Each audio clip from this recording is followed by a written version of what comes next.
বুদ্ধদেব ভট্টাচার্য আড়ম্বরহীন জীবনযাপন করেছেন, তাই তার শেষ যাত্রাও আড়ম্বরহীন ভাবে হবে। দেখুন কি বললেন সেলিম খান। ভট্টাচার্য আড়ম্বরহীন জীবন পালন করেছেন, তার শেষ যাত্রাও আড়ম্বরহীনভাবেই হবে। এখানে যারা গোটা রাজ্যের বাংলা সংস্কৃতিকে নষ্ট করেছে তারা তাদের মতো করুন, কিন্তু সেখানে বুদ্ধ ভট্টাচার্য কোনো অ্যাসোসিয়েট থাকবে না। অভিষেক বন্দ্যোপাধ্যায় আসছেন, শেষ শ্রদ্ধা জানানোর জন্য অসংখ্য মানুষ তারা এসছেন, নানান অংশের মানুষ আসছেন। আজকে সারাদিন যাতে এটা নির্বিঘ্নে তার এই শেষ যাত্রাটা সম্পন্ন হয় এবং তার ইচ্ছা অনুযায়ী তার দেহটা যাতে মেডিকেল কলেজে আমরা দিতে পারি, তার জন্যই ব্যবস্থাপনা হচ্ছে।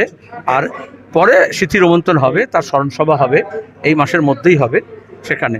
আর এখন আমাদের অন্তত 9 জন পলিট ব্যুরো মেম্বার আমরা এখানে উপস্থিত থাকবো। বিভিন্ন রাজ্য থেকে কেন্দ্রীয় কমিটির মেম্বাররা আছেন, পার্টি তারা আসবেন, আমাদের প্রতিবেশী রাজ্যগুলোর পার্টি রাজ্য সম্পাদকরা আসছেন।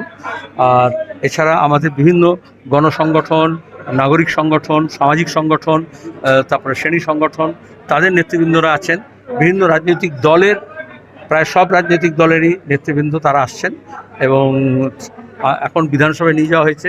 সেখানে প্রাক্তন বর্তমান বিধায়করা যাতে শ্রদ্ধা জানাতে পারেন, তারপরে ওখান থেকে এখন কিছুক্ষণের মধ্যে এখানে পৌঁছে যাবে। বিরোধী রাজনৈতিক দল শুধু নয়, দেখো এটা হচ্ছে কিভাবে বিরোধীদের সম্মান দিতে হয়, কিভাবে গণতান্ত্রিক মূল্যবোধকে তুলে ধরতে হয় নিষ্ঠার সঙ্গে। সেটা যদি আজকে বুদ্ধদার অন্তিম যাত্রায় যদি তার প্রভাব কিছুটা ন্যূনতম বাংলার রাজনীতির পরে, সেটা বাংলার জন্য মঙ্গল।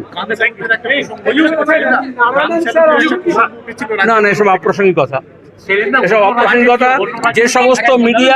যে সমস্ত মিডিয়া নিজের দায়িত্বে এ ধরনের অপপ্রচার করেছে, এটা তাদের দায়িত্ব।